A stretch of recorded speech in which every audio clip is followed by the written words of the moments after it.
ನಿಮ್ಮ ಮಗು ಹೇಗಿರಬೇಕು? ಕ್ಷೀಣ ಅಥವಾ ಬುದ್ಧಿವಂತರು? ಸುಸ್ತಾಗಿ ಅಥವಾ ಚುರುಕಾಗಿ? ನಿಮ್ಮ ಮಗುವಿನ ಜೀವನ ಹೇಗಿರಬೇಕು ಎಂಬುದನ್ನು ನಿರ್ಧರಿಸೋರು ನೀವು. ಅದು ಸಹ ಮಗು ಗರ್ಭದಲ್ಲಿರುವಾಗ.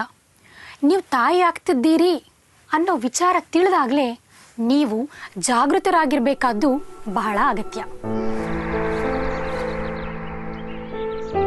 ದೇಶದ ಗ್ರಾಮೀಣ ಮತ್ತು ನಗರದ ಬಡಾವಣೆಗಳಲ್ಲಿ ಅಂಗನವಾಡಿ ಇರುವುದನ್ನು ಸರ್ಕಾರ ಖಚಿತಪಡಿಸಿದೆ.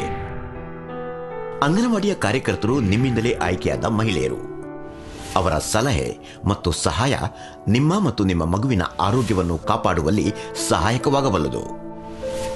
ಇಲ್ಲಿ ಸಿಗುವ ಎಲ್ಲ ಸರ್ಕಾರಿ ಸೌಲಭ್ಯಗಳು ಉಚಿತವಾಗಿವೆ. ಗರ್ಭಿಣಿ ಎಂದು ತಿಳಿದಾಕ್ಷಣ ನಿಮ್ಮ ಹೆಸರನ್ನು ಅಂಗನವಾಡಿ, ಆಶಾ ಅಥವಾ ಸಮೀಪದ ಚಿಕಿತ್ಸಾಲಯದಲ್ಲಿ ಬರೆಸಿ. ಅಲ್ಲಿಂದ ಪಡೆದುಕೊಳ್ಳಿ ಮಾತೃ ಮತ್ತು ಶಿಶು ಸುರಕ್ಷಾ ಕಾರ್ಡ್. ಈ ಕಾರ್ಡಿನಲ್ಲಿರುತ್ತದೆ ನಿಮ್ಮ ಮತ್ತು ನಿಮ್ಮ ಮಗುವಿನ ಆರೋಗ್ಯ ಕುರಿತಾದ ಸಂಪೂರ್ಣ ಮಾಹಿತಿ. ಗರ್ಭಾವಸ್ಥೆಯಲ್ಲಿ ಎಎನ್ಸಿಯಲ್ಲಿ 4 ಬಾರಿ ನಿಮ್ಮ ವೈದ್ಯಕೀಯ ತಪಾಸಣೆ ಅಗತ್ಯ. ಈ ಚೆಕಪ್ನಲ್ಲಿ ಪ್ರತಿ ಬಾರಿಯೂ ರಕ್ತದ ಒತ್ತಡವನ್ನು ಅಂದರೆ ಬ್ಲಡ್ ಪ್ರೆಷರ್ ಅನ್ನು ಪರಿಶೀಲಿಸಬೇಕು. ನೀವು ಟಿಟಿಯ ಅಂದರೆ ಟೆಟ್ನಸ್ ಟಾಕ್ಸೈಡ್ನ 2 ಚುಚ್ಚುಮದ್ದುಗಳನ್ನು ಹಾಕಿಸಿಕೊಳ್ಳಬೇಕು. ಮೊದಲನೇದು ನೀವು ಗರ್ಭವತಿ ಎಂದು ತಿಳಿದಾಕ್ಷಣ, ಎರಡನೇದು ಅದರ 1 ತಿಂಗಳ ನಂತರ. 6 ತಿಂಗಳವರೆಗೆ ಪ್ರತಿದಿನ ಐರನ್ ಮತ್ತು ಫೋಲಿಕ್ ಆಸಿಡ್ನ 1 ಗುಳಿಗೆಯನ್ನು ಸೇವಿಸಬೇಕು. ಗರ್ಭಾವಸ್ಥೆಯಲ್ಲಿರುವಾಗ ನೀವು 180 ಗುಳಿಗೆಗಳನ್ನು ಸೇವಿಸಬೇಕಾದ್ದು ಅತಿ ಅಗತ್ಯ. ಕೇವಲ ಅಯೋಡಿನ್ ಯುಕ್ತ ಉಪ್ಪನ್ನೇ ಬಳಸಿ. ಗರ್ಭದಲ್ಲಿರುವ ಶಿಶುವಿನ ಶಾರೀರಿಕ ಮತ್ತು ಮಾನಸಿಕ ಬೆಳವಣಿಗೆಗೆ ಅಯೋಡಿನ್ ಅತಿ ಅಗತ್ಯ. ಸಮಯಕ್ಕಿಂತ ಮೊದಲೇ ಶಿಶು ಜನಿಸುವ ಅಪಾಯ ಕಡಿಮೆ ಇರುತ್ತದೆ. ಪೌಷ್ಟಿಕ ಆಹಾರದಲ್ಲಿ ಬೇಳೆ, ಹಸಿರು ತಾಜಾ ತರಕಾರಿ, ಹಣ್ಣು, ಹಾಲು ಹಾಗೂ ಹಾಲಿನ ಉತ್ಪನ್ನಗಳು ಸೇರಿರಬೇಕು. ಗರ್ಭಿಣಿಯಾಗಿದ್ದಾಗ ನೀವು ಸೇವಿಸುವ ಆಹಾರ ನಿಮಗಾಗಿ ಮಾತ್ರವಲ್ಲ, ಗರ್ಭದಲ್ಲಿ ಬೆಳೆಯುವ ಶಿಶುವಿಗಾಗಿ ಕೂಡ ಸೇವಿಸುತ್ತೀರಿ. ಹಾಗಾಗಿ ಗರ್ಭಾವಸ್ಥೆಯಲ್ಲಿ ನೀವು ಅಗತ್ಯಕ್ಕಿಂತ 1/4 ಪಟ್ಟು ಹೆಚ್ಚು ಆಹಾರ ಸೇವಿಸಬೇಕು. ತಂಬಾಕು, ಧೂಮಪಾನ, ಶರಾಬು ಮತ್ತು ಯಾವುದೇ ರೀತಿಯ ನಶಾದಿಂದ ದೂರ ಇರಿ. ಹಗಲಲ್ಲಿ ಕನಿಷ್ಠ 2 ಗಂಟೆಗಳ ಕಾಲ ವಿಶ್ರಾಂತಿ ಮಾಡಿ. ನೆನಪಿಡಿ, ಗರ್ಭಾವಸ್ಥೆಯಲ್ಲಿ ಮಹಿಳೆಯ ತೂಕ 10 ರಿಂದ 12 ಕಿಲೋ ತನಕ ಹೆಚ್ಚುತ್ತದೆ. ಆಗಲೇ ಆಕೆ ಒಂದು ಆರೋಗ್ಯಕರ ಮಗುವಿಗೆ ಜನ್ಮ ನೀಡಬಹುದು. ಈಗ ಇನ್ನೊಂದು ಮುಖ್ಯ ವಿಷಯ ನೆನಪಿಡಿ, ತಾಯಿ ಆಗೋದಕ್ಕೆ ಒಂದು ವಯಸ್ಸು ಅಂತಿದೆ. ಕಿಶೋರಾವಸ್ಥೆಯಲ್ಲಿ ಗರ್ಭ ತಳೆಯೋದು ಅಪಾಯಕಾರಿ. ಇದರಿಂದ ತಾಯಿ ಮತ್ತು ಶಿಶುವಿನ ಪ್ರಾಣಕ್ಕೆ ಕುತ್ತು ಬರಬಹುದು. ತಾಯಿ ಮತ್ತು ಶಿಶು ಇಬ್ಬರ ಆರೋಗ್ಯಕ್ಕೂ ಅಗತ್ಯ ಅಂದರೆ ತಾಯಿ 20 ವರ್ಷದ ಮೊದಲು ಗರ್ಭ ತಳೆಯಬಾರದು. ನಿಮಗೆ ತಿಳಿದಿರಬೇಕಾದ ಮುಖ್ಯ ವಿಷಯ ಎಂದರೆ 18 ವರ್ಷ ವಯಸ್ಸಾಗುವ ಮೊದಲು ಹೆಣ್ಣು ಮಕ್ಕಳ ಮದುವೆ ಮಾಡುವುದು ಕಾನೂನು ರೀತಿಯ ಅಪರಾಧ. ಆದರೆ ಮಹಿಳೆಯರು ತಮ್ಮ ಆರೈಕೆ ನೋಡುವುದಿಲ್ಲ. ದೇಶದಲ್ಲಿ 36% ಮಹಿಳೆಯರು ಕುಪೋಷಣೆಗೆ ಒಳಗಾಗುತ್ತಾರೆ. 55% ಮಹಿಳೆಯರಿಗೆ ರಕ್ತದ ಕೊರತೆ ಇರುತ್ತದೆ. ತಾಯಿಯ ಆರೋಗ್ಯ ಸರಿ ಇಲ್ಲ ಅಂತಾದ್ರೆ ಅದರ ಪರಿಣಾಮ ಶಿಶುವಿನ ಮೇಲೂ ಬೀಳುತ್ತೆ. ಶಿಶು ಕಡಿಮೆ ತೂಕ ಹೊಂದಿ ಅನೆಮಿಕ್ ಆಗಿರುತ್ತೆ. ಪ್ರೀಮೆಚೂರ್ ಕೂಡ ಆಗ್ಬೋದು. 9 ತಿಂಗಳ ಬದಲಾಗಿ 7 ಅಥವಾ 8 ತಿಂಗಳಲ್ಲಿ ಪ್ರೀಮೆಚೂರ್ ಆಗಿ ಹುಟ್ಟಬಹುದು. ಈ ಎಲ್ಲ ಸಮಸ್ಯೆಗಳು ಶಿಶುವಿನ ಮೇಲೂ ರಿಫ್ಲೆಕ್ಟ್ ಆಗುತ್ತೆ. ತಾಯಿಯ ಆರೋಗ್ಯ ಸರಿ ಇಲ್ಲ ಅಂತ ಅಂದ್ರೆ ಮಗುವಿನ ಮೇಲೂ ದುಷ್ಪರಿಣಾಮ ಬೀಳುತ್ತೆ.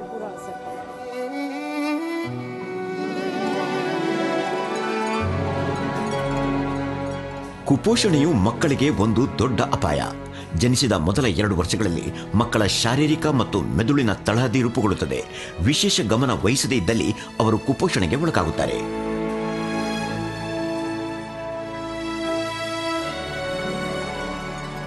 ಕುಪೋಷಿತ ಮಕ್ಕಳು ಮತ್ತೆ ಮತ್ತೆ ಅನಾರೋಗ್ಯ ಹೊಂದುತ್ತಾರೆ. ಅಂದರೆ ಅತಿಭೇದಿ, ನಿಮೋನಿಯಾಕ್ಕೆ ಒಳಗಾಗುತ್ತಾರೆ.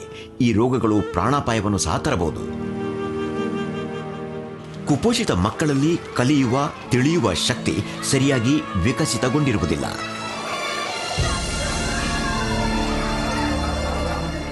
ನಿಮ್ಮ ಮಕ್ಕಳ ಪೋಷಣೆ ಬಗ್ಗೆ ಗಮನವಹಿಸಿ. ಆಗಲೇ ನಿಮ್ಮ ಮಕ್ಕಳು ಶಕ್ತಿವಂತರಾಗುತ್ತಾರೆ, ಜಾಣರಾಗುತ್ತಾರೆ, ದೊಡ್ಡ ದೊಡ್ಡ ಕೆಲಸ ಮಾಡುತ್ತಾರೆ.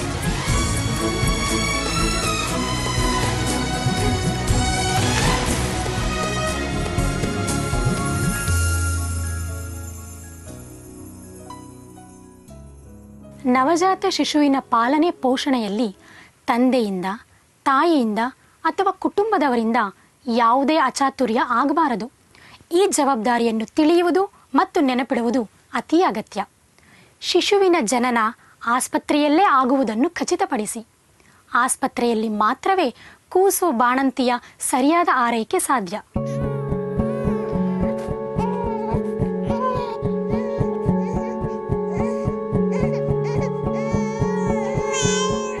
ಜನಿಸಿದ ತಕ್ಷಣ ಶಿಶುವಿನ ತೂಕವನ್ನು ನೋಡಬೇಕು. ಒಂದು ಆರೋಗ್ಯಕರ ಶಿಶುವಿನ ತೂಕ 3 ಕಿಲೋಗಿಂತ ಅಧಿಕ ಇರಬೇಕು. ಜನನ ಸಮಯದಲ್ಲಿ ಶಿಶುವಿನ ತೂಕ 2.5 ಕಿಲೋಗ್ರಾಂಗಿಂತ ಕಡಿಮೆ ಇದ್ದರೆ ಅದು ಕಡಿಮೆ ತೂಕದ ಅಂದರೆ ಲೋ ಬರ್ತ್ ವೇಟ್ ಎಂದು ಪರಿಗಣಿಸಲಾಗುತ್ತದೆ.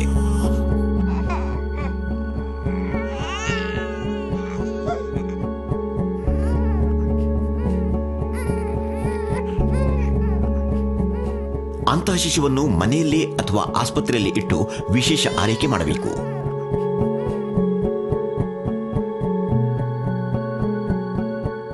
ಒಂದು ವೇಳೆ ಜನನದ ಸಮಯದಲ್ಲಿ ಶಿಶುವಿನ ತೂಕವು 1800 ಗ್ರಾಂಗಿಂತಲೂ ಕಡಿಮೆ ಇದ್ದರೆ ಆ ಶಿಶುವಿನ ಪ್ರಾರಂಭಿಕ ಆರೈಕೆಯನ್ನು ಆಸ್ಪತ್ರೆಯಲ್ಲಿ ಅಂದರೆ SNCUವಿನಲ್ಲಿ ಮಾತ್ರವೇ ಮಾಡಬೇಕು. ಒಂದೊಮ್ಮೆ ಉಷ್ಣತೆ ಕಾಯ್ದುಕೊಳ್ಳುವುದು ಬಹಳ ಅಗತ್ಯ.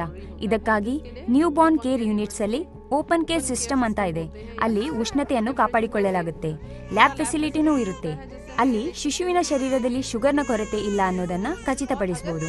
ಆದ್ರೂ ಯಾವುದೇ ಮಗುವಿಗೂ ಉಸಿರಾಡೋದಕ್ಕೆ ಕಷ್ಟ ಆಗ್ತಾ ಇದ್ರೆ ಅಲ್ಲಿಯೇ ಅದಕ್ಕೆ ಇನ್ಕ್ಯುಬೇಟ್ ಮಾಡಿ ಅಂದ್ರೆ ಶ್ವಾಸನಾಳದಲ್ಲಿ ಟ್ಯೂಬ್ ಹಾಕಿ ಉಸಿರಾಡೋದಕ್ಕೆ ಸಪೋರ್ಟ್ ಕೊಡಲಾಗುತ್ತೆ. ಆಮೇಲೆ ಇಂಟೆನ್ಸಿವ್ ಕೇರ್ ಯೂನಿಟ್ಗೆ ಶಿಫ್ಟ್ ಮಾಡಲಾಗುತ್ತೆ. ಆರೋಗ್ಯಕರ್ತರು, ಆಶಾ ಮತ್ತು ಕುಟುಂಬದವರು ಇಂತಹ ಮಕ್ಕಳ ಆರೈಕೆಯಲ್ಲಿ ಹೆಚ್ಚಿನ ಪ್ರಯತ್ನ ಪರಿಶ್ರಮ ಪಡಬೇಕಾಗುತ್ತದೆ. SNCUವಿನಿಂದ ಮನೆಗೆ ಬಂದ ನಂತರ ಕೂಡ 1 ವರ್ಷ ವಯಸ್ಸಾಗುವ ತನಕ ಆಶಾ ಮಗುವಿನ ಮನೆಗೆ ಹೋಗಿ ನವಜಾತ ಶಿಶುವಿನ ಪರೀಕ್ಷೆ ಮಾಡಬೇಕು. ಶಿಶುವಿನ ಆರೋಗ್ಯದ ಮೇಲೆ ಗಮನ ಇರಿಸಬೇಕು. ಕಡಿಮೆ ತೂಕ ಹೊಂದಿರುವ ಅಥವಾ ಅನಾರೋಗ್ಯ ಹೊಂದಿರುವ ಶಿಶುವನ್ನು ನೋಡಿಕೊಳ್ಳುವುದಕ್ಕಾಗಿ ಮಗುವಿಗೆ 2 ವರ್ಷ ಆಗುವ ತನಕ ಆಶಾ ಹೆಚ್ಚು ಬಾರಿ ಮಗುವಿನ ಮನೆಗೆ ಬರುತ್ತಿರಬೇಕು. Home based new born care ಕಾರ್ಯಕ್ರಮದ ಅನುಸಾರ 6 ವಾರದ ವಯಸ್ಸಿನ ತನಕ ಆಶಾ 6 ಬಾರಿ ಮಗುವಿನ ಮನೆಗೆ ಬರುತ್ತಾರೆ. ಆಶಾ ಅವರ ಈ ಜವಾಬ್ದಾರಿ ದೇಶದ ರಾಷ್ಟ್ರೀಯ ಆರೋಗ್ಯ ಮಿಷನ್ನ ಭಾಗ. ಶಿಶು ಜನಿಸುವಾಗ ಅದರ ತೂಕ ಕಡಿಮೆ ಇದ್ದರೆ ಗಾಬರಿ ಆಗಬೇಕಾಗಿಲ್ಲ. ಸರಿಯಾದ ಪೋಷಣೆ ಮತ್ತು ಆರೈಕೆಯಿಂದ ಎಲ್ಲವೂ ಸರಿಯಾಗುತ್ತದೆ. ಆದರೆ ಇನ್ನೂ ಸಮಯ ಇರುವಾಗಲೇ ಅಪಾಯದ ಲಕ್ಷಣಗಳನ್ನು ಕಂಡುಕೊಂಡು ಡಾಕ್ಟರರ ಸಲಹೆ ಪಡೆದುಕೋಬೇಕು. ಆದರೆ ಅದಕ್ಕಾಗಿ ಶಿಶುವಿನ ಬೆಳವಣಿಗೆ ದರವನ್ನು ತಿಳಿದುಕೊಳ್ಳಬೇಕಾದದ್ದು ಬಹಳ ಮುಖ್ಯ. ಇದು ನಿಮ್ಮ ಮಗುವಿನ ಬೆಳವಣಿಗೆ ಚಾರ್ಟ್. ಇದನ್ನು ಗ್ರೋತ್ ಚಾರ್ಟ್ ಎಂದು ಕೂಡ ಕರೆಯುತ್ತಾರೆ. ಇಲ್ಲಿ ಬರೆಯಲಾಗುತ್ತದೆ ನಿಮ್ಮ ಮಗುವಿನ ತೂಕ. ಜನನದ ಸಮಯದಲ್ಲಿ ಶಿಶುವಿನ ತೂಕ 3 ಕಿಲೋಗಿಂತ ಕಡಿಮೆ ಇದ್ದರೆ 6 ತಿಂಗಳು ವಯಸ್ಸಾಗುವಾಗ ಆ ತೂಕ 2 ಪಟ್ಟು ಮತ್ತು 1 ವರ್ಷ ವಯಸ್ಸಾಗುವಾಗ 3 ಪಟ್ಟಾಗಬೇಕು. ಹಸಿರು ಭಾಗದಲ್ಲಿರುವ ಶಿಶು ಸಾಮಾನ್ಯವಾಗಿದೆ. ಈ ಹಳದಿ ಭಾಗದಲ್ಲಿದ್ದರೆ ತೂಕ ಕಡಿಮೆ ಇದೆ ಎಂದು ಅರ್ಥ. ಇಂತಹ ಶಿಶುಗಳಿಗೆ ಪೌಷ್ಟಿಕ ಆಹಾರ ಮತ್ತು ಹೆಚ್ಚುವರಿ ಆರೈಕೆ ಅಗತ್ಯ. ಆದರೆ ಶಿಶು ಕೇಸರಿ ಭಾಗದಲ್ಲಿದ್ದರೆ ಡಾಕ್ಟರರ ಸಲಹೆ ಪಡೆದು ತಕ್ಷಣವೇ ಹೆಚ್ಚಿನ ಗಮನ ಕೊಡಲು ಆರಂಭಿಸಬೇಕಾದ್ದು ಅಗತ್ಯ. ಈ ಮಕ್ಕಳ ಹೆತ್ತವರು ಅಂಗನವಾಡಿ ಕಾರ್ಯಕರ್ತರು ಅಥವಾ ಆಶಾ ಅವರ ಸಲಹೆ ಪಡೆಯಬೇಕು. ಬಹುಶಃ ಅವರು ನಿಮ್ಮ ಮಗುವನ್ನು ನ್ಯೂಟ್ರಿಷನ್ ರಿಹ್ಯಾಬಿಲಿಟೇಷನ್ ಸೆಂಟರ್ಗೆ ಕರೆದುಕೊಂಡು ಹೋಗಲು ಸಲಹೆ ಮಾಡಬಹುದು. ಅವರ ಸಲಹೆಯನ್ನು ಕೇಳಿ ಪಾಲಿಸಿ. ಮುಖ್ಯವಾಗಿ ಕುಪೋಷಿತ ಮಕ್ಕಳಿಗೆ, ಅದರಲ್ಲೂ ಅತ್ಯಧಿಕ ಕುಪೋಷಿತ ಮಕ್ಕಳನ್ನು ನಾವು ಇಲ್ಲಿ ಇಟ್ಟುಕೊಳ್ಳುತ್ತೇವೆ. ಶಿಶುಗಳಿಗೆ ಮೆಡಿಕಲ್ ಪ್ರಾಬ್ಲಮ್ಸ್ ಇದ್ರೆ ಅಂದ್ರೆ ಅತಿಭೇದಿ ಆಗ್ತಾ ಇದ್ರೆ, ಜ್ವರ ಇದ್ರೆ, ನಿಮೋನಿಯಾ ಇದ್ರೆ ಅಥವಾ ಮಗು ಆಹಾರ ಸೇವಿಸದಿದ್ರೆ ಇಲ್ಲಿ ಇಟ್ಕೋತೀವಿ. ನ್ಯೂಟ್ರಿಷನ್ ರಿಹ್ಯಾಬಿಲಿಟೇಷನ್ ಸೆಂಟರ್ ಅಂದರೆ NRCಯಲ್ಲಿ ಶಿಶುವಿನ ಉದ್ದವನ್ನು ಅಳೆಯಲಾಗುತ್ತದೆ, ತೂಕವನ್ನು ನೋಡಲಾಗುತ್ತದೆ, ರಕ್ತೆಯ ವ್ಯಾಸವನ್ನು ನೋಡಲಾಗುತ್ತದೆ, ಮಗುವಿಗೆ ಚಿಕಿತ್ಸೆ ಮತ್ತು ಪೋಷಣೆ ಸಿಗುತ್ತದೆ. ಕೆಲವೊಮ್ಮೆ ಮಗುವಿಗೆ ಯಾವ ರೀತಿಯ ಎಷ್ಟು ಆಹಾರ ಕೊಡಬೇಕು ಅಂತ ತಾಯಂದಿರಿಗೆ ತಿಳಿದಿರುವುದಿಲ್ಲ. ಅಂತಹ ವಿಷಯದ ಮಾಹಿತಿಯನ್ನ ಇಲ್ಲಿ ಕೊಡಲಾಗುತ್ತೆ. ಇದರಿಂದ ತಾಯಿ ಮನೆಗೆ ಹೋಗಿ ಮಗುವಿನ ಆರೈಕೆ ನೋಡ್ಕೋಬಹುದು.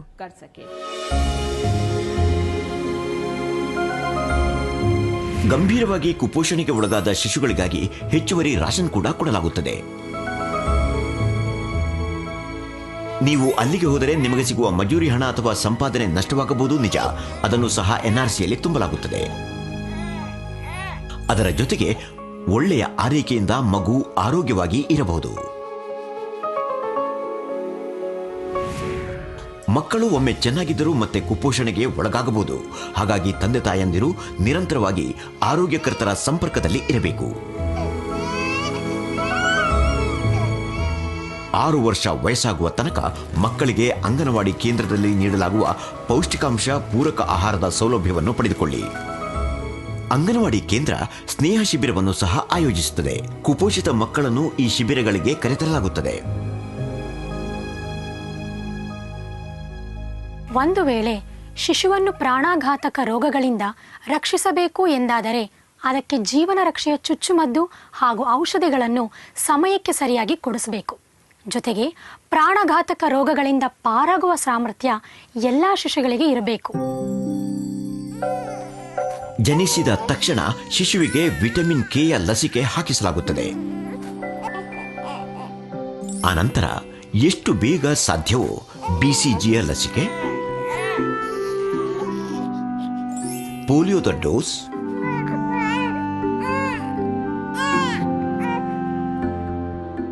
ಮತ್ತು ಹೆಪಟೈಟಿಸ್ ಬಿ ಅಂದರೆ ಕಾಮಾಲೆಯ ಲಸಿಕೆ ಕೊಡಿಸಬೇಕು. ಮೊದಲ ವರ್ಷದಲ್ಲಿ ನಿಮ್ಮ ಶಿಶುವಿಗೆ ಪೋಲಿಯೋದ ಔಷಧಿ, ಹೆಪಟೈಟಿಸ್ ಬಿ ಹಾಗೂ ಡಿಪಿಟಿ ಅಂದರೆ ಗಳಗಂಡ, ನಾಯಿ ಕೆಮ್ಮು ಹಾಗೂ ದಡಾರದ ಚುಚ್ಚುಮದ್ದನ್ನು ಕೊಡಿಸಬೇಕು. ಕೆಲವು ಪ್ರದೇಶಗಳಲ್ಲಿ ಸರ್ಕಾರ ಡಿಪಿಟಿ ಮತ್ತು ಹೆಪಟೈಟಿಸ್ ಬಿಯ ಚುಚ್ಚುಮದ್ದಿನ ಬದಲಾಗಿ ಪೆಂಟಾವ್ಯಾಲೆಂಟ್ ಚುಚ್ಚುಮದ್ದು ಪ್ರಾರಂಭಿಸಿದೆ. ಇದರಲ್ಲಿ ಡಿಪಿಟಿ, ಹೆಪಟೈಟಿಸ್ ಬಿ ಜೊತೆಗೆ HIV, ನಿಮೋನಿಯಾ ಮತ್ತು ಮೆನಂಜೈಟಿಸ್ನಿಂದ ಪಾರಾಗಲು ಕೂಡ ಚುಚ್ಚುಮದ್ದುಗಳಿವೆ.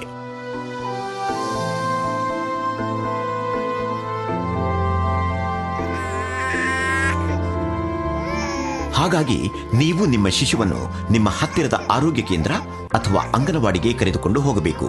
ಅಲ್ಲಿಂದಲೇ 6, 10 ಅಥವಾ 14 ವಾರಗಳಲ್ಲಿ ಈ ಎಲ್ಲ ಚುಚ್ಚುಮದ್ದು ಹಾಗೂ ಡೋಸ್ಗಳನ್ನು ಕೊಡಿಸಬೇಕು. 9 ತಿಂಗಳು ವಯಸ್ಸಾದಾಗ ವಿಟಮಿನ್ ಎಯ ಡೋಸ್ ಮತ್ತು ದಡಾರದ ಮೊದಲ ಚುಚ್ಚುಮದ್ದನ್ನು ಕೊಡಿಸಬೇಕು. ಇದಲ್ಲದೆ ಬೂಸ್ಟರ್ ಚುಚ್ಚುಮದ್ದು, ದಡಾರದ 2ನೇ ಚುಚ್ಚುಮದ್ದು ಹಾಗೂ ವಿಟಮಿನ್ ಎಯ ಹೆಚ್ಚುವರಿ ಡೋಸ್ 16ರಿಂದ 24 ತಿಂಗಳಿನ ವಯಸ್ಸಿನಲ್ಲಿ ನೀಡಲಾಗುತ್ತದೆ. ಇವುಗಳಲ್ಲಿ ಯಾವುದೇ ಲಸಿಕೆ ಅಥವಾ ಡೋಸ್ ತಪ್ಪಿ ಹೋಗಬಾರದು. ನಿಮ್ಮ ಮಗುವಿಗೆ ನೀಡಬೇಕಾದ ಚುಚ್ಚುಮದ್ದಿನ ಮಾಹಿತಿಗಳನ್ನು ತಾಯಿ ಮತ್ತು ಬಾಲ ಸುರಕ್ಷಾ ಕಾರ್ಡಿನಲ್ಲಿ ನೀಡಲಾಗುತ್ತದೆ. ಇದನ್ನು ಜೋಪಾನವಾಗಿ ಇಟ್ಟುಕೊಳ್ಳಬೇಕು ಮತ್ತು ಇದರಲ್ಲಿ ಬರೆದಿರುವುದನ್ನು ಪಾಲಿಸಬೇಕು. ಚುಚ್ಚುಮದ್ದು ಹಾಕಿಸಿದ ನಂತರ ನಿಮ್ಮ ಮಗುವಿಗೆ ಜೋರು ಜ್ವರ ಬಂದರೂ ಗಾಬರಿ ಆಗಬೇಕಾಗಿಲ್ಲ. ಕೂಡಲೇ ಆರೋಗ್ಯಕರ್ತರನ್ನು ಸಂಪರ್ಕಿಸಿ. ತಾಯಿಯ ಹಾಲು ತಾಯಿ ಮತ್ತು ಮಗುವಿನ ಮಧ್ಯೆ ಮಮತೆಯ ಸಂಬಂಧವನ್ನು ಜೋಡಿಸುತ್ತದೆ. ತಾಯಿಯ ಹಾಲು ಶಿಶುವಿನ ಮಾನಸಿಕ ಮತ್ತು ಶಾರೀರಿಕ ಬೆಳವಣಿಗೆಗಾಗಿ ಬಹಳ ಅಗತ್ಯ. ಶಿಶು ಜನಿಸಿದ ಕೂಡಲೇ 1 ಗಂಟೆಯ ಒಳಗಾಗಿ ತಾಯಿ ತನ್ನ ಹಾಲನ್ನು ಕುಡಿಸುವುದರಿಂದ ತಾಯಿಯ ಸ್ತನಗಳಲ್ಲಿ ಹಾಲು ಸಾಕಷ್ಟು ಪ್ರಮಾಣದಲ್ಲಿ ಉಂಟಾಗುತ್ತದೆ. ಮಗು ಜನಿಸಿದ ಕೆಲವೇ ಕ್ಷಣಗಳಲ್ಲಿ ಬರುವ ತಾಯಿಯ ಮೊಲೆ ಹಾಲು ಹಳದಿ ಬಣ್ಣದಿಂದ ಕೂಡಿರುತ್ತದೆ. ಇದಕ್ಕೆ ಕೊಲೆಸ್ಟ್ರಾಮ್ ಎನ್ನುತ್ತಾರೆ. ಈ ಹಾಲನ್ನು ಶಿಶುವಿಗೆ ತಪ್ಪದೇ ಕುಡಿಸಬೇಕು. ಹಾಲಿನಲ್ಲಿ ಪ್ರೋಟೀನ್ ಮತ್ತು ಇತರ ಪೌಷ್ಟಿಕಾಂಶಗಳ ಜೊತೆಗೆ ಶಿಶುವನ್ನು ಅನೇಕ ರೋಗಗಳು ಮತ್ತು ಸೋಂಕುಗಳಿಂದ ರಕ್ಷಿಸುವ ಸಾಮರ್ಥ್ಯ ಇರುತ್ತದೆ. ತಾಯಿಯ ಹಾಲಿನ ಹೊರತಾಗಿ ಶಿಶುವಿಗೆ ನೀರು, ಜೇನು, ಗುಟ್ಟಿ ಅಥವಾ ಬೆಲ್ಲ ಇತ್ಯಾದಿಗಳನ್ನು ಕೊಡಬಾರದು. ಶಿಶುವಿಗೆ ತಾಯಿಯ ಹಾಲೇ ಸರ್ವೋತ್ತಮ ಮತ್ತು ಸಂಪೂರ್ಣ ಆಹಾರ.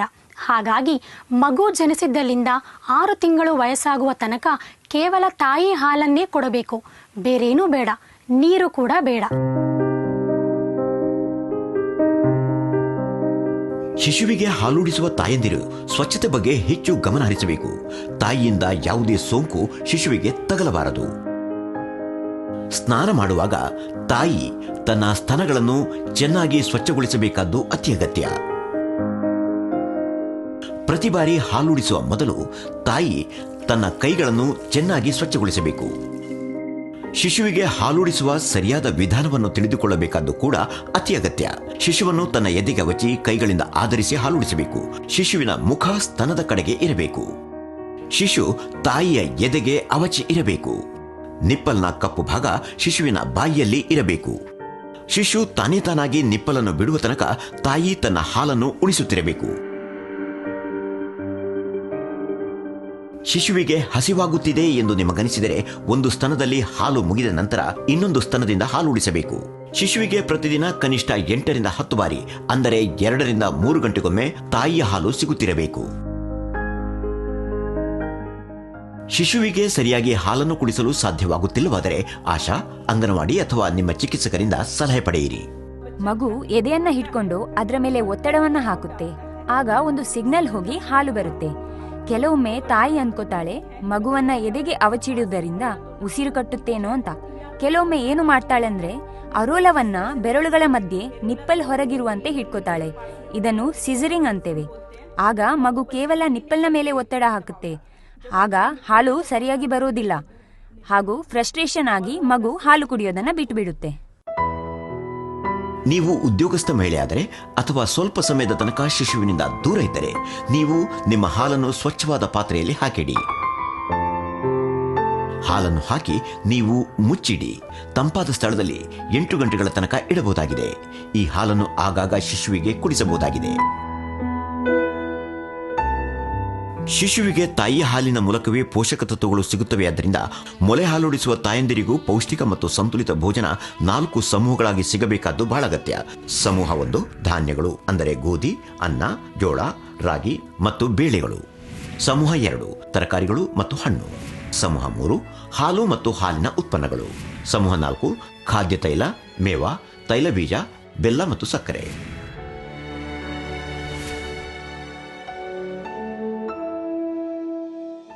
ಮೊಲೆ ಹಾಲನ್ನು ಉಣಿಸುವ ತಾಯಂದಿರು ಸಾಮಾನ್ಯಕ್ಕಿಂತ ಕಾಲಾಂಶ ಆಹಾರವನ್ನು ಹೆಚ್ಚಾಗಿ ಸೇವಿಸಬೇಕು.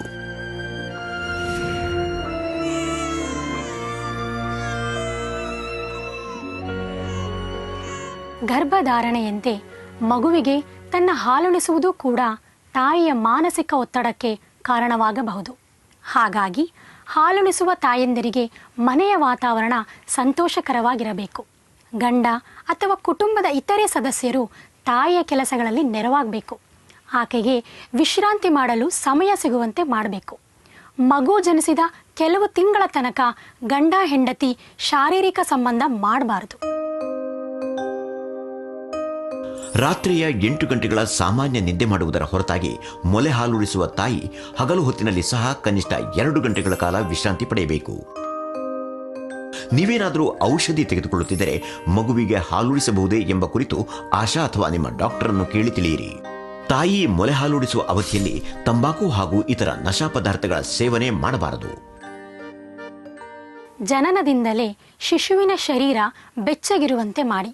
ಯಾಕೆಂದರೆ ನವಜಾತ ಶಿಶುವಿನ ಶರೀರದ ಬೆಚ್ಚನೆ ಬೇಗ ತಣದು ಹೋಗುತ್ತದೆ. ಇದರಿಂದ ಶಿಶುವಿನ ಪ್ರಾಣಕ್ಕೆ ಅಪಾಯ ಕೂಡ ಇದೆ.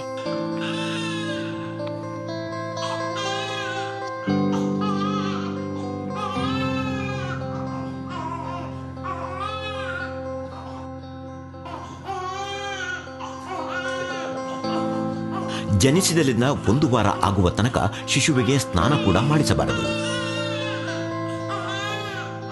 ಈ ಸಮಯದಲ್ಲಿ ಕೋಮಲವಾದ ಒದ್ದೆ ಬಟ್ಟೆಯಿಂದ ಒರೆಸಿ ಸ್ವಚ್ಛಗೊಳಿಸಬೇಕು. ಆಮೇಲೆ ಕೋಮಲ ಒಣ ಬಟ್ಟೆಯಿಂದ ಒರೆಸಬೇಕು.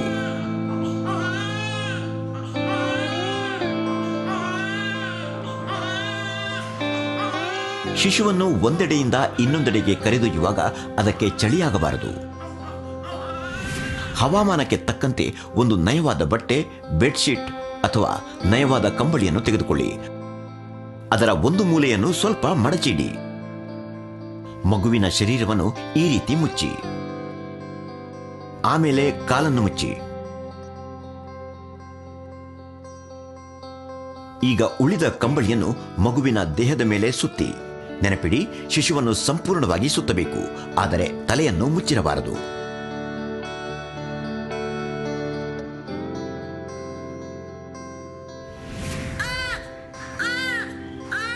ಮಗುವಿನ ಶರೀರದ ಬೆಚ್ಚನೆಯನ್ನು ಉಳಿಸಿಕೊಳ್ಳುವುದಕ್ಕಾಗಿ ಒಂದು ವಿಧಾನವಿದೆ. ಅದು KMC ವಿಧಾನ, ಕಂಗಾರು ಮದರ್ ಕೇರ್ ಎಂದು ಸಹ ಹೇಳಲಾಗುತ್ತದೆ. ಈ ಪ್ರಕ್ರಿಯೆಯಲ್ಲಿ ಶಿಶುವಿಗೆ ಕೇವಲ ಲಂಗೋಟಿ ಮತ್ತು ಟೊಪ್ಪಿಯನ್ನು ತೊಡಿಸಲಾಗುತ್ತದೆ. ಕೈಗಳಿಗೆ ಕೈಗವಸು ತೊಡಿಸಲಾಗುತ್ತದೆ. ಅಷ್ಟು ಚಿಕ್ಕ ಕೈಗವಸು ಸಿಗಲಿಲ್ಲ ಅಂದರೆ ಕೈಗಳಿಗಾಗಿ ಸಾಕ್ಸ್ ಕೂಡ ತೊಡಿಸಬಹುದು.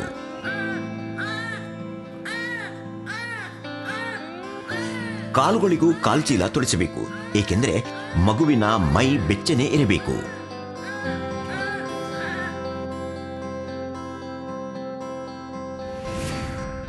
ಇದಕ್ಕಾಗಿ ನೀವು ಆಶಾ ಅಥವಾ ಆರೋಗ್ಯಕರ್ತರ ಸಹಾಯವನ್ನು ಕೂಡ ಪಡೆಯಬಹುದು. ಶಿಶುವನ್ನು ತಾಯಿಯ ಸ್ತನಗಳ ನಡುವೆ ಇರಿಸಲಾಗುತ್ತದೆ. ತಾಯಿ ಮತ್ತು ಮಗುವನ್ನು ಬಟ್ಟೆಯಿಂದ ಸುತ್ತಲಾಗುತ್ತದೆ.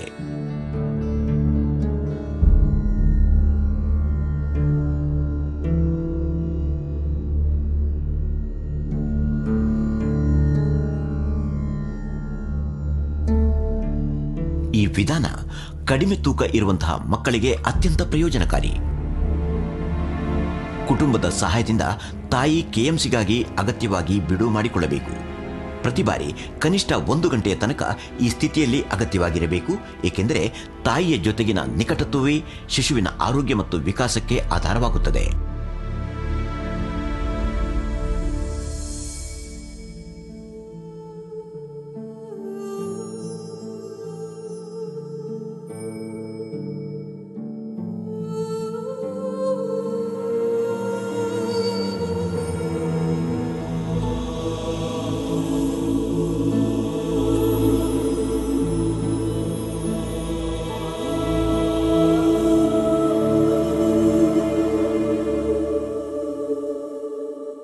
ಸ್ವಚ್ಛ ಶಿಶು ಸ್ವಸ್ಥ ಶಿಶು ಎಂಬ ಮಾತೊಂದಿದೆ. ಸ್ವಚ್ಛತೆಯನ್ನು ಕಾಪಾಡಿದರೆ ಶಿಶುವನ್ನು ಅನೇಕ ಸೋಂಕುಗಳಿಂದ ರಕ್ಷಿಸಬಹುದು.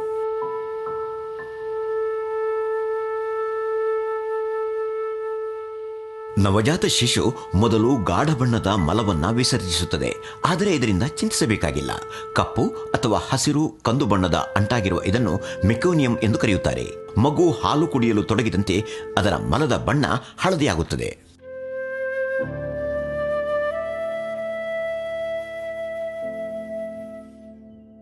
ಮಲ ವಿಸರ್ಜನೆಯ ನಂತರ ಶಿಶುವಿನ ತ್ವಚೆಯನ್ನು ಉಗುರು ಬಿಸಿ ನೀರಿನಲ್ಲಿ ಮೃದು ಬಟ್ಟೆಯಲ್ಲಿ ಚೆನ್ನಾಗಿ ಆದರೆ ಕೋಮಲವಾದ ಕೈಗಳಿಂದ ಸ್ವಚ್ಛಗೊಳಿಸಬೇಕು.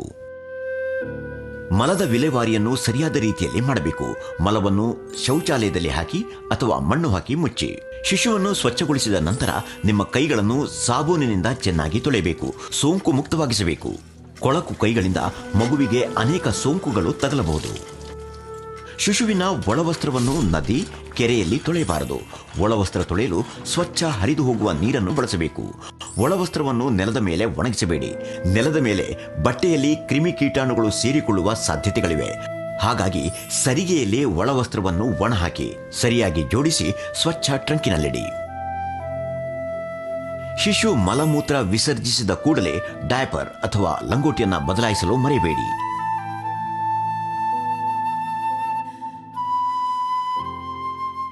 6 ತಿಂಗಳು ವಯಸ್ಸಾದ ನಂತರ ನೀವು ಮಗುವಿಗೆ ಪ್ರತ್ಯೇಕವಾಗಿ ನೀರು ಕುಡಿಸಬೇಕು.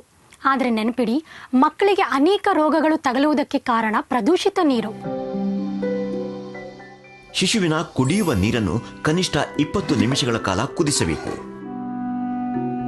ಮಗುವಿಗೆ ನೀರನ್ನು ಕುಡಿಸುವಾಗ ಕೂಡ ಎಚ್ಚರ ವಹಿಸಬೇಕು. ನೀರಿಗೆ ನಿಮ್ಮ ಬೆರಳುಗಳನ್ನು ಮುಳುಗಿಸಬೇಡಿ. ನಾವು ಈಗಾಗಲೇ ನಿಮಗೆ ತಿಳಿಸಿದಂತೆ ಶಿಶುವಿಗೆ 6 ತಿಂಗಳಾಗುವವರೆಗೆ ಕೇವಲ ತಾಯಿಯ ಹಾಲನ್ನು ಮಾತ್ರವೇ ಕುಡಿಸಬೇಕು. 6 ತಿಂಗಳ ನಂತರ ಮಗುವಿನ ಶರೀರದ ಸಂಪೂರ್ಣ ಬೆಳವಣಿಗೆಗೆ ತಾಯಿಯ ಹಾಲು ಮಾತ್ರವೇ ಸಾಕಾಗೋದಿಲ್ಲ. ಜೊತೆಗೆ ಪೂರಕ ಆಹಾರ ನೀಡಲು ಆರಂಭಿಸಬೇಕು. ಪೂರಕ ಆಹಾರ ಅಂದರೆ ಮನೆಯಲ್ಲೇ ತಯಾರಿಸಿದ ಬೇಳೆ, ದಲಿಯ, ಮೃದುವಾದ ಹಣ್ಣುಗಳು, ಕಿಚಡಿ, ತರಕಾರಿಗಳು, ಹಸಿರು ಎಲೆ ತರಕಾರಿಗಳನ್ನು ನೀಡಬೇಕು. ನೆನಪಿಡಿ, ಶಿಶುವಿಗೆ ಆಹಾರ ಕೊಡುವ ಮೊದಲು ನೀವು ನಿಮ್ಮ ಕೈಗಳನ್ನು ಸರಿಯಾಗಿ ಸ್ವಚ್ಛಗೊಳಿಸಬೇಕು. ನೀವು ಮನೆಯಲ್ಲಿ ಒಳ್ಳೆಯ ಪೂರಕ ಆಹಾರವನ್ನು ತಯಾರಿಸಬಹುದು. ಉದಾಹರಣೆಗೆ ರವೆಯ ಖೀರು. ಇದಕ್ಕಾಗಿ ನಿಮಗೆ ಬೇಕು 100 ಗ್ರಾಂ ತೆಳು ರವೆ, 2 ದೊಡ್ಡ ಚಮಚ ತುಪ್ಪ, ಸಕ್ಕರೆ ಅಥವಾ ಬೆಲ್ಲ ರುಚಿಗೆ ತಕ್ಕಷ್ಟು, ಹಾಲು, ಏಲಕ್ಕಿ ಪುಡಿ. ರವೆಗೆ ತುಪ್ಪ ಹಾಕಿ ಚೆನ್ನಾಗಿ ಹುರಿಯಿರಿ. ಹುರಿದ ರವೆಯನ್ನು ಸ್ವಚ್ಛ ಡಬ್ಬದಲ್ಲಿ ತುಂಬಿಡಿ. ಮಗುವಿಗೆ ತಿನ್ನಿಸಬೇಕಾದಾಗೆಲ್ಲ ಹಾಲನ್ನು ಬಿಸಿ ಮಾಡಿ ಹುರಿದ ರವೆಯನ್ನು ಅದಕ್ಕೆ ಬೆರೆಸಿ. ಸಕ್ಕರೆ ಅಥವಾ ಬೆಲ್ಲ ಹಾಕಿ ದಪ್ಪಗಾಗುವ ತನಕ ಬೇಯಿಸಿ.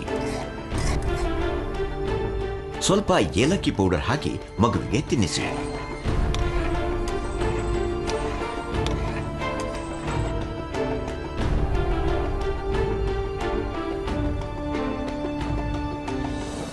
ನೋಡಿದ್ರಲ್ಲ, ಮನೆಯಲ್ಲೇ ಮಗುವಿಗೆ ಪೂರಕ ಆಹಾರ ತಯಾರಿಸೋದು ಎಷ್ಟು ಸುಲಭವಾಗಿದೆಯಲ್ಲ. ಆದರೆ ಮಗುವಿಗೆ ತಿನ್ನಿಸುವಾಗ ಕೆಲವು ವಿಷಯಗಳ ಬಗ್ಗೆ ಗಮನ ಹರಿಸಬೇಕು. 2 ವರ್ಷ ವಯಸ್ಸಾಗುವ ತನಕ ಶಿಶುವಿಗೆ ತಾಯಿ ಹಾಲನ್ನು ಕುಡಿಸಿ. 2 ವರ್ಷದ ನಂತರವೂ ಶಿಶುವಿಗೆ ಬೇಕು ಅನಿಸುವ ತನಕ ತಾಯಿಯ ಹಾಲನ್ನು ಕುಡಿಸಿ. ಮಗುವಿನ ಪಾತ್ರೆಯಲ್ಲಿ ಕೀಟಾಣುಗಳು ತಗಲದಂತೆ ಅವುಗಳನ್ನು ಬಳಸುವ ಮೊದಲು ಚೆನ್ನಾಗಿ ಕುದಿಸಿ. ಮಗುವಿಗೆ ಪೂರಕ ಆಹಾರ ಕೊಡುವ ಮೊದಲು ನಿಮ್ಮ ಕೈಗಳನ್ನು ಚೆನ್ನಾಗಿ ತೊಳೆಯಿರಿ. ಮಗುವಿಗೆ ತಿನ್ನಿಸಲು ಸ್ವಚ್ಛ ಬಟ್ಟಲು ಮತ್ತು ಚಮಚವನ್ನು ಬಳಸಿ.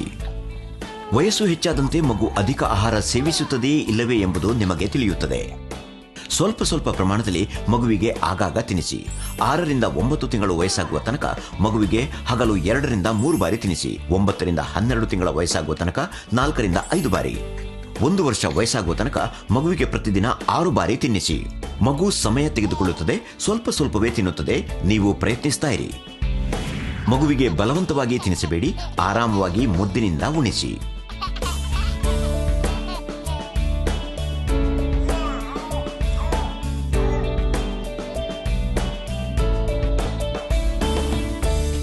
ಒಂದು ವರ್ಷ ವಯಸ್ಸಾಗುವ ತನಕ ಮಗುವನ್ನು 2-3 ದಿನಗಳ ನಂತರವೇ ಸ್ನಾನ ಮಾಡಿಸಬೇಕು.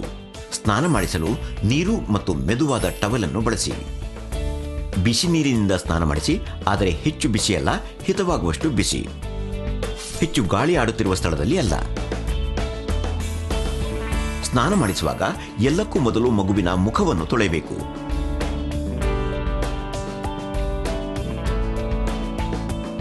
ಮಗುವಿನ ಕಣ್ಣುಗಳನ್ನು ಒಳಗಿನಿಂದ ಹೊರಗಿನ ಕಡೆಗೆ ಸ್ವಚ್ಛಗೊಳಿಸಬೇಕು. ಹಗುರವಾದ, ಅಂದರೆ ಯಾವುದೇ ಕೆಮಿಕಲ್ಸ್ ಇಲ್ಲದ ಸಾಬೂನು ಮತ್ತು ನಯವಾದ ಬಟ್ಟೆಯ ಸಹಾಯದಿಂದ ಶರೀರವನ್ನು ತೊಳೆಯಬೇಕು. ಎಣ್ಣೆ, ಲೋಷನ್ ಅಥವಾ ಕ್ರೀಮ್ನ ಬಳಕೆ ಮಾಡಬಾರದು. ಪೌಡರ್ ಮಗುವಿನ ಶ್ವಾಸಕೋಶಕ್ಕೆ ಒಳ್ಳೆಯದಲ್ಲ. ಶಿಶುವಿನ ತ್ವಚೆ ಒಣಗಿದರೆ ಡಾಕ್ಟರ್ ಅನ್ನು ಸಂಪರ್ಕಿಸಿ ಸುರಕ್ಷಿತ ಕ್ರೀಮ್ ಇತ್ಯಾದಿಗಳನ್ನು ಬಳಸಬೇಕು. ಮಗುವಿನ ಶರೀರ ಬೆಚ್ಚಗೆ ಇರುವಂತೆ ಮಗುವಿನ ತಲೆಯನ್ನು ಕೊನೆಯಲ್ಲಿ ತೊಳೆಯಬೇಕು. ತಕ್ಷಣವೇ ತಲೆಯನ್ನು ಒಣ ಟವೆಲ್ನಿಂದ ಒರೆಸಿ ಮುಚ್ಚಬೇಕು. ಸರಿ, ಈಗ ಮಕ್ಕಳ ಆರೋಗ್ಯ ಸಂಬಂಧಿತ ಕೆಲವೊಂದು ಮುಖ್ಯ ವಿಷಯಗಳು.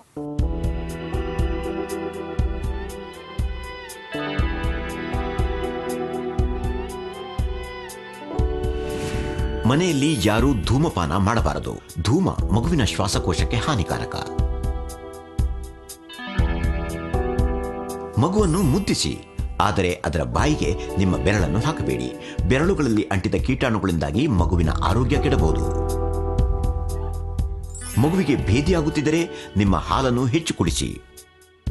ಆನಂತರ ORS ದ್ರಾವಣ ಮತ್ತು ಜಿಂಕಿನ ಗುಳಿಗೆ ಕೊಡಿ. ORSನ ದ್ರಾವಣದ ಜೊತೆ ಜಿಂಕಿನ ಗುಳಿಗೆಯನ್ನು ಆಶಾ ಅಥವಾ ಅಂಗನವಾಡಿಯಿಂದ ಪಡೆದುಕೊಳ್ಳಿ. ಅನ್ನದ ಗಂಜಿ, ಮಜ್ಜಿಗೆ, ನಿಂಬೆ ಪಾನಕವನ್ನು ಸಹ ಕೊಡಬಹುದು, ಮಗುವಿನ ವಯಸ್ಸು 6 ತಿಂಗಳಿಗಿಂತ ಅಧಿಕವಾಗಿದ್ದರೆ. ಇವೆಲ್ಲವುಗಳ ನಂತರವೂ ವಾಂತಿ ಭೇದಿ ಅಥವಾ ಮಗುವಿಗೆ ಸುಸ್ತಾಗುತ್ತಿದ್ದರೆ, ಮೂತ್ರ ವಿಸರ್ಜನೆ ಕಡಿಮೆಯಾಗುತ್ತಿದ್ದರೆ ಅಥವಾ ಭೇದಿಯಲ್ಲಿ ರಕ್ತವು ಬರುತ್ತಿದ್ದರೆ ತಕ್ಷಣವೇ ಆರೋಗ್ಯಕರ್ತರನ್ನು ಸಂಪರ್ಕಿಸಿ ಅಥವಾ ಮಗುವನ್ನು ಆರೋಗ್ಯ ಕೇಂದ್ರಕ್ಕೆ ಕರೆದುಕೊಂಡು ಹೋಗಿ. ಮಗುವಿನ ಪೋಷಣೆಯ ಎಲ್ಲ ಅಗತ್ಯದ ವಿಚಾರಗಳನ್ನು ನಾವು ಯಾಕೆ ಅನುಸರಿಸಬೇಕು ಅಂದರೆ, ಮಗು ಆರೋಗ್ಯವಾಗಿರಬೇಕು, ವಯಸ್ಸಿಗೆ ತಕ್ಕ ಹಾಗೆ ಬೆಳಿಬೇಕು ಅಂತ. ಆದರೆ ವಯಸ್ಸಿಗೆ ತಕ್ಕ ಹಾಗೆ ಬೆಳವಣಿಗೆ ಆಗ್ತಿದೆಯೋ ಇಲ್ವೋ ಅಂತ ತಂದೆ ತಾಯಿಗಳು ತಿಳ್ಕೋಬೇಕಾದ್ದು ಕೂಡ ಬಹಳ ಅಗತ್ಯ. 3 ತಿಂಗಳು ವಯಸ್ಸಾದಾಗ ಶಿಶುಗಳು ಹೆಚ್ಚಾಗಿ ಮುಗುಳು ನಕ್ಕು ಪ್ರತಿಕ್ರಿಯೆ ನೀಡುತ್ತವೆ. ಮಗುವನ್ನು ನೋಡಿ ಮುಗುಳು ನಗಬೇಕು, ಅದರ ಜೊತೆ ಮಾತನಾಡಬೇಕು. 6 ತಿಂಗಳ ಶಿಶು ಯಾವುದೇ ವಸ್ತುವಿನತ್ತ ಹೋಗ ಬಯಸುತ್ತದೆ. ಸ್ವಲ್ಪ ದೊಡ್ಡ ಬಣ್ಣದ ಆಟಿಕೆಗಳನ್ನು ತೋರಿಸಿ ಮಗು ಅದನ್ನು ಹಿಡಿಯುವಂತೆ ಮಾಡಬೇಕು.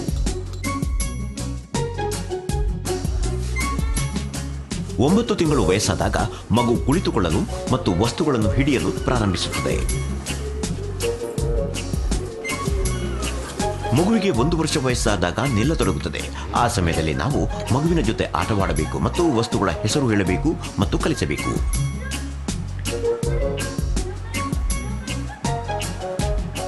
ವಯಸ್ಸಿಗೆ ತಕ್ಕ ಹಾಗೆ ಮಗು ಬೆಳೆಯುತ್ತಿಲ್ಲವಾದರೆ ಅಥವಾ ನಿಧಾನವಾಗಿ ಬೆಳೆಯುತ್ತಿದ್ರೆ ಗಾಬರಿ ಆಗಬೇಕಾಗಿಲ್ಲ. ಬದಲಾಗಿ ಮಗುವಿನ ಜೊತೆ ಹೆಚ್ಚು ಮಾತನಾಡಬೇಕು ಮತ್ತು ಆಟವಾಡಬೇಕು. ಮಗುವಿನ ಆಹಾರದ ಬಗ್ಗೆ ಹೆಚ್ಚು ಗಮನ ಕೊಡಬೇಕು. ಇಷ್ಟಾದರೂ ಮಗುವಿನ ಬೆಳವಣಿಗೆ ಸರಿಯಾಗಿ ಆಗ್ತಿಲ್ವಾದರೆ ಅಂಗನವಾಡಿ ಮತ್ತು ಆರೋಗ್ಯಕರ್ತರನ್ನು ಸಂಪರ್ಕಿಸಿ. ನಿಮ್ಮಲ್ಲಿನ ಅಂಗನವಾಡಿ ಸರಿಯಾಗಿ ಕೆಲಸ ಮಾಡುತ್ತಿಲ್ಲವಾದರೆ, ಅಲ್ಲಿನ ಆರೋಗ್ಯ ಸೇವೆಗಳ ಬಗ್ಗೆ ನೀವು ತೃಪ್ತಿ ಹೊಂದಿಲ್ಲವಾದರೆ ನೀವು ಜಿಲ್ಲಾಧಿಕಾರಿಯವರಿಗೆ ದೂರು ಸಲ್ಲಿಸಬಹುದು. 2 ರಿಂದ 3 ವರ್ಷದ ಮಗು ಕೆಲವೊಂದು ಬಣ್ಣಗಳನ್ನು ಗುರುತಿಸುತ್ತದೆ. ಅಡ್ಡಾದಿಡ್ಡಿ ಗೆರೆಗಳನ್ನು ಬರೆಯಬಹುದು. ನಿಮ್ಮ ಮಗು ಇದನ್ನೆಲ್ಲ ಮಾಡುತ್ತಿದೆ ಎಂದು ನಮಗೆ ಭರವಸೆ ಇದೆ. ನಿಮ್ಮ ಮಗು ಆರೋಗ್ಯವಾಗಿ ಜಾಣ ಮಗುವಾಗಲು ನಿಮ್ಮ ಮಗುವಿನ ಕಡೆ ಗಮನ ಕೊಡಿ.